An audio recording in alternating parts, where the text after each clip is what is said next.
Bom, gente, então, um outro desvio postural que é um pouco mais, digamos, um pouco mais não, pior do que os outros, é, um, é uma anulação das curvaturas, tá? Uma retificação, por exemplo, lombar, que a gente é conhecido como costa plana. Essa gente, por que vocês devem estar pensando? Por que, que o professor está chamando a atenção para isso e falando que é pior? Por que, que é pior essa aqui do que essas, por exemplo, de uma hiperlordose lombar? Simples fato que uma hiperlordose lombar, eu estou acentuando a curvatura. Eu não estou dissipando tão adequadamente, mas eu tenho um nível de dissipação das cargas que incidem na coluna. Agora, quando eu tenho costa plana, eu não estou dissipando, eu não tenho curvatura para dissipar isso. Então, é um quadro, é um desvio postural ainda mais prejudicial à coluna, quem tem costa plana. Bom, quando a gente fala de articulação, eu tenho complexo entre ossos, tá? E estruturas articulares, como na coluna vertebral, eu tenho o segmento passivo, que são os ossos, e o segmento ativo, que é um disco, o disco que fica entre as vértebras. Então a gente chama esse disco de disco intervertebral.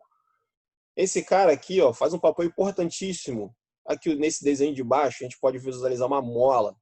Então ele funciona como um amortecedor ali, uma mola. É um disco. Ele é feito por uma gelatina, né, de biológica, digamos assim. E ele possui um núcleo, tá? Esse núcleo também ajuda na mobilidade articular. E nós temos diferenças padrões, né? Se eu, falando, indo da lombar até cervical, lombar onde tem uma estrutura articular mais forte, maior, tá? Mais resistente, eu tenho uma quantidade de material é, é, entre as vértebras também mais forte, porque sustentam maiores cargas e precisam ser mais resistentes. Eu tenho essa estrutura aqui nas vértebras dorsais, né, na minha coluna torácica, e eu tenho as menores vértebras e discos na região cervical. Isso diz que é realmente o que vocês estão pensando. A lombar é a parte da coluna onde tem maiores incidências de carga, então ela precisa também ter uma estrutura mais forte, mais resistente para suportar essas cargas que são incididas nela, tá? Bom, então como é que por que que a gente está falando? Por que que eu chamo a atenção para esses discos? Esses discos são importantíssimos para dissipar essas forças, tá? Para amortecer essas cargas. E como é que esse disco se comporta? Então, se eu faço uma tração, tá? Se eu faço uma tração a gente faz normalmente, por exemplo, quando a gente dorme uma noite toda. Ah, o fato da gente não ficar na posição ortostática, então na posição de pé, a gente elimina a quantidade axial, né, de compressão que minha coluna tá recebendo pela própria pressão atmosférica. Então a gente tem até uma máxima que a gente acorda um pouco maior. A gente acorda um pouco maior porque esses discos eles se hidratam e desidratam. Então quando a gente faz uma tração, né, quando a gente fica deitado um tempo, esses discos eles se hidratam. Então vocês imaginem vários disquinhos desses aí estando mais hidratados, tá? A gente consegue aumentar até alguns centímetros, aí, poucos centímetros da nossa altura. E o que acontece também quando os idosos envelhecem, quando as pessoas envelhecem, e as pessoas têm a impressão que elas vão ficando mais baixas. É por causa disso, porque a gente tem uma desidratação desses discos, somado, né, de várias vértebras, a gente tem, então, uma estatura reduzida com a idade. Quando a gente faz, então, uma compressão na coluna, a gente recebe uma carga, esse disco ele é achatado, tá? Quando a gente faz uma extensão da coluna, tá? Para trás, uma extensão. Então, esse disco ele faz isso, ó. Ele projeta para frente, tá vendo aqui, ó? Quando eu faço uma extensão, esse disco ele é projetado para a parte da frente.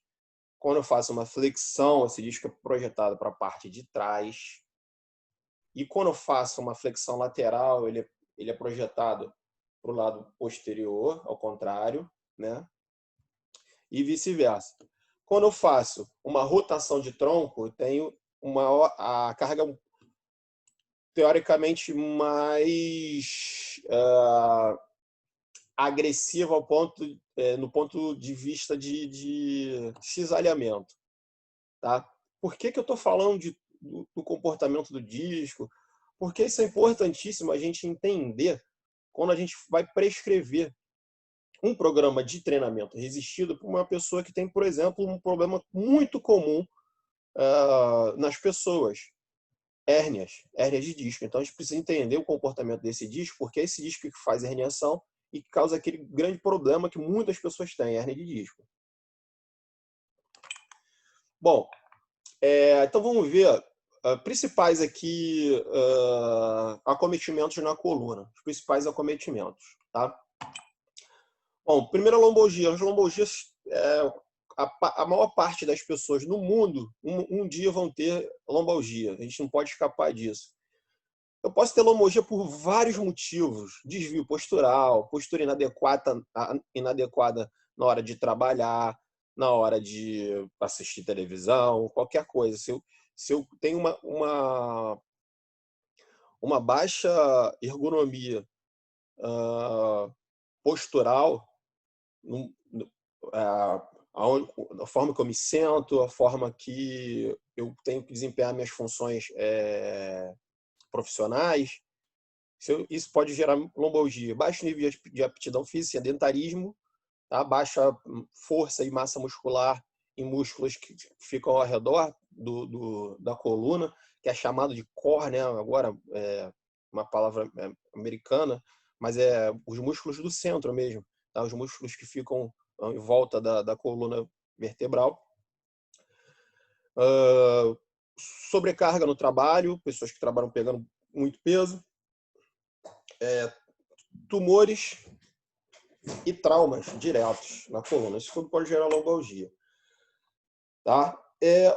Quando a gente fala de ergonomia, eu estava falando antes, uma das grandes causas, aí, por exemplo, de problemas na coluna devido à baixa ergonomia cotidiana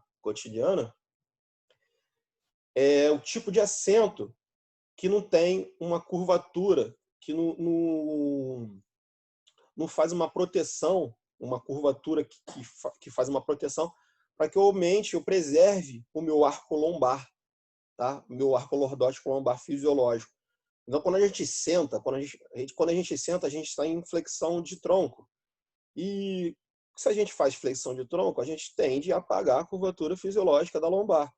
E se a gente fica num assento que não tem essa curva, um aparato que mantém essa curva preservada, a gente pode sofrer de lombalgia ou até de outros acometimentos piores, tá?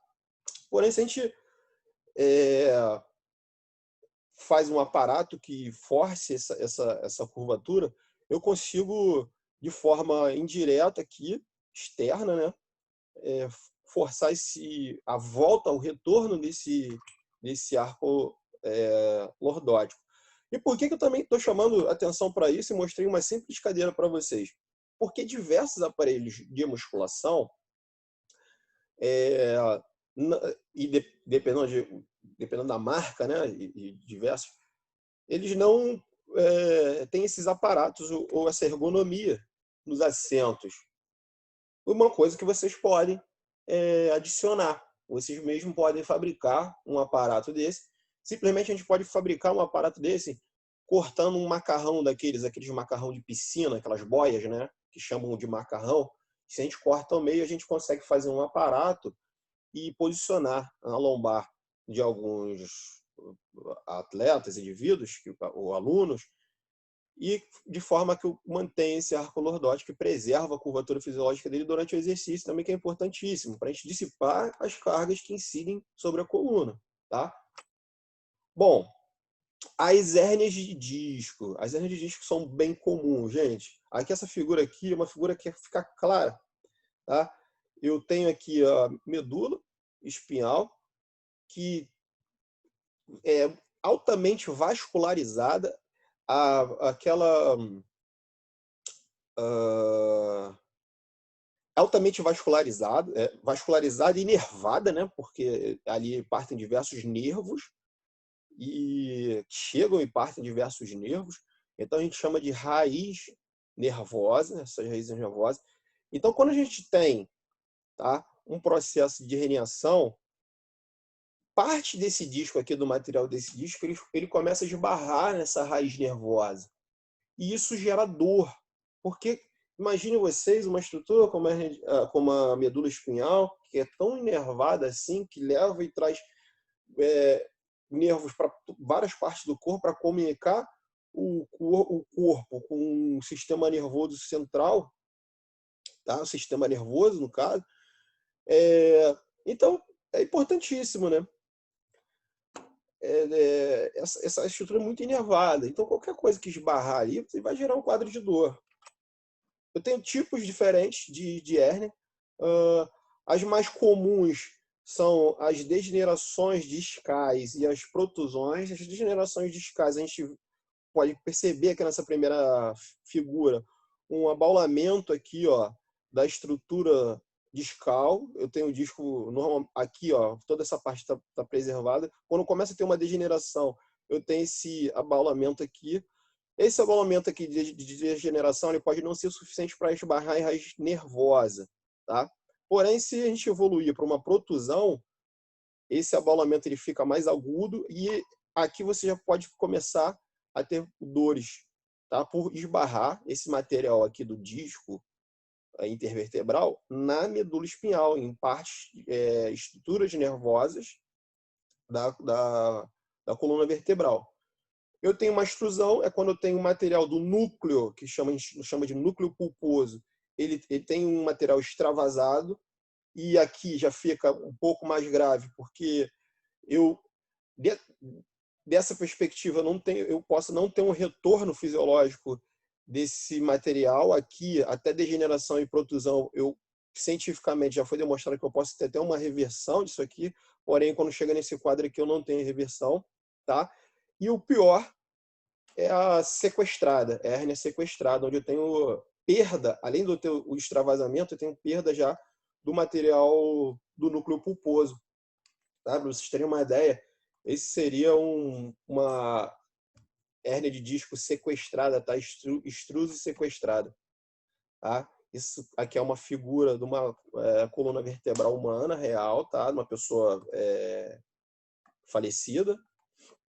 E a gente pode notar aqui, ó, aqui uma vértebra, aqui outra, aqui um disco, tá? E aqui, ó, é um material que foi extravasado desse disco, desse núcleo desse disco, esbarrando aqui na nossa medula, tá? Nas nossas raízes dorsais, nossas raízes nervosas. Isso gera muita dor. Quando a gente tem um quadro de hérnia de disco, a gente tem algumas regiões que são acometidas de dor. Por exemplo, quando a gente tem hérnia de disco lombares, tá? Acerca das L's, aqui, ó, L5, L4, L3, L2, L1, a gente tem essa dor irradiando para locais específicos, tá? Por exemplo, quando a gente tem hérnias na altura de L4, L5, a gente tem dor na parte lateral e medial, probabilidade de dores na parte lateral e medial da perna.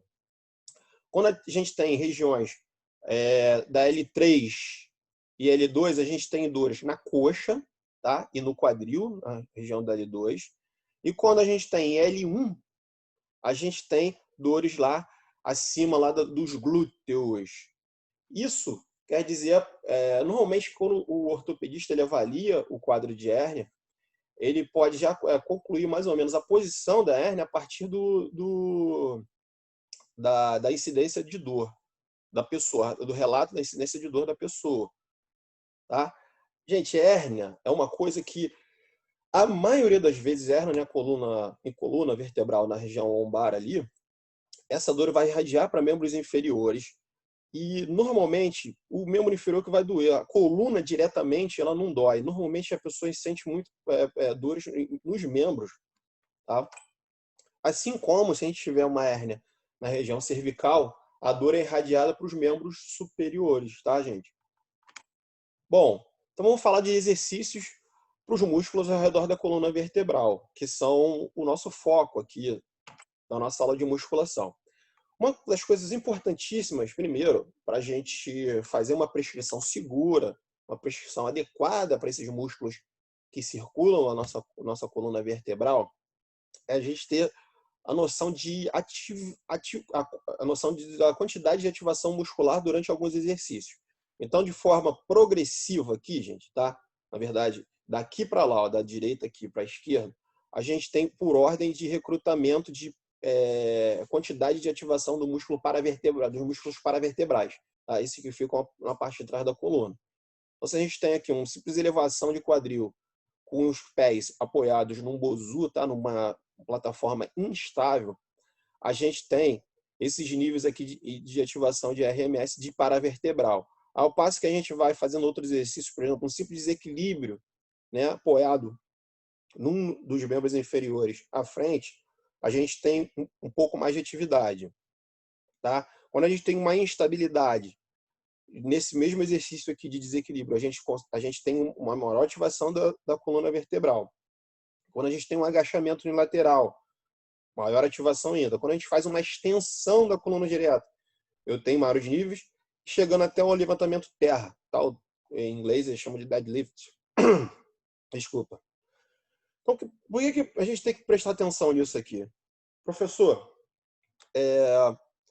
para a gente prescrever, por que a gente tem que considerar isso? Porque a gente, para a coluna, falando da articulação da coluna vertebral, a gente tem ativação, qualquer articulação, na verdade, todo exercício ou movimento articular, ele gera um custo para essa articulação.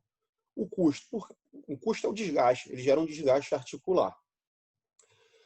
Então, o que a gente deseja, tá? O profissional lá de musculação, o que ele mais deseja? Ele deseja, teoricamente, a maior ativação muscular com o menor custo dessa articulação, com o menor nível de desgaste dessa articulação.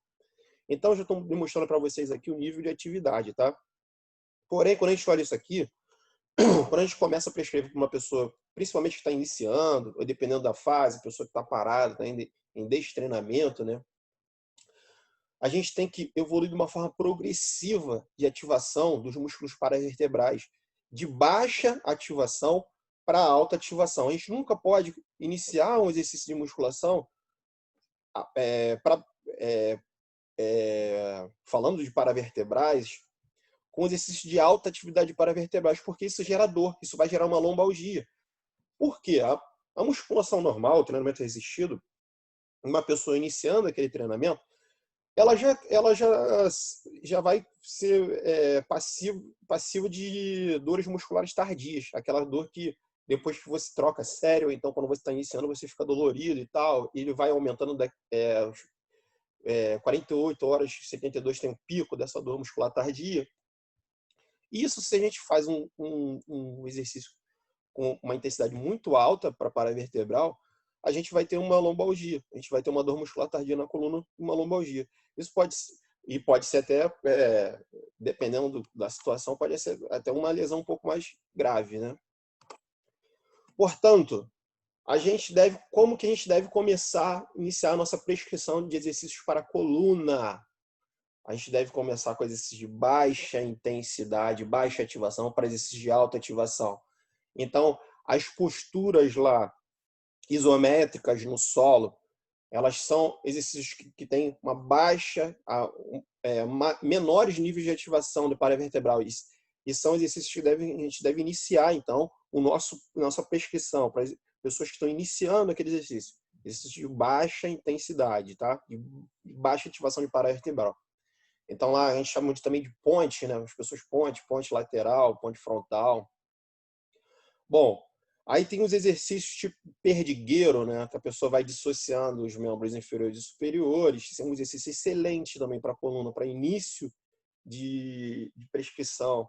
tá? Então, a gente parte de exercícios mais isométricos, de postura, com exercícios de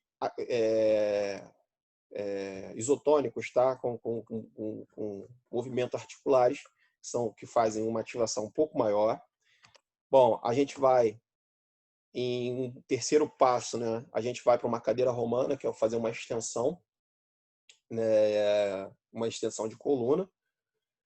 E por último, um dos exercícios que mais ativam os paravertebrais, tá? É o levantamento terra, que deve ser efetuado também com uma técnica adequada, tá? Preservando as curvaturas fisiológicas lombares, para minimizar então esse custo articular na hora de fazer esse exercício.